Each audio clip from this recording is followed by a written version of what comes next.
Donc voici l'impatience blanche qui est arrivée toute recourbée dans son carton.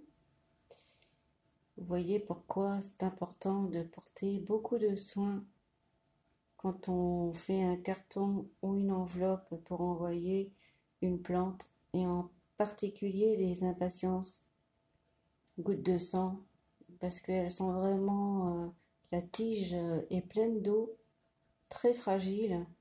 Il faut vraiment maintenir le bas où il y a les racines avec du scotch dans le carton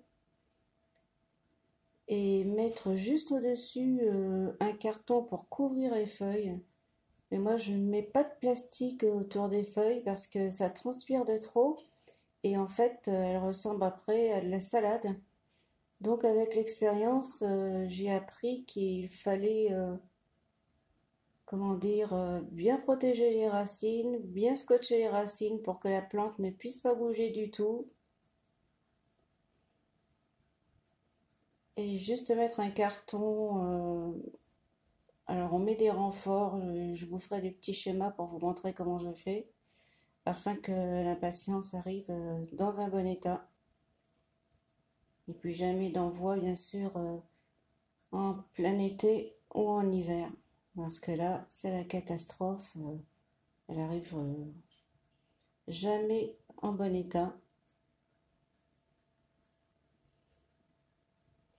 Donc vous voyez, je vais laisser l'aiguille à tricoter pour qu'elle se maintienne encore bien droite. Elle tient hein, sans aiguille, mais je préfère la maintenir comme ça pour l'instant.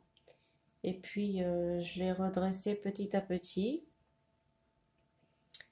Voilà. Bon, vous voyez qu'il y a bien sûr encore quelques feuilles qui sont abîmées, hein. Mais bon, c'est normal, hein, on ne va pas couper toutes les feuilles rien que pour faire joli. Il faut que la plante puisse respirer et se nourrir. On les coupera quand elles ont été remplacées par de petites feuilles. Donc là, vous voyez, il y a une nouvelle branche qui a poussé.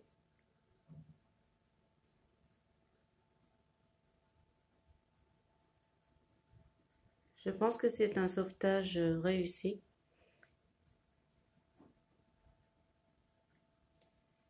Bon, elle a un peu dépioté dans le bas, hein. C'est normal parce que toutes les branches étaient cassées. Je les ai mises dans l'eau, vous imaginez bien, parce que c'est une impatience qu'on trouve rarement. Et j'ai fait tout un tas de petites boutures qui ont bien repris. Dans les impatiences, rien ne se perd, hein. Et dans les autres plantes aussi d'ailleurs, hein. J'ai du mal à jeter dès que je coupe ou je taille une plante, à jeter quoi que ce soit. Faites-nous part de vos expériences du même genre, merci. À très bientôt.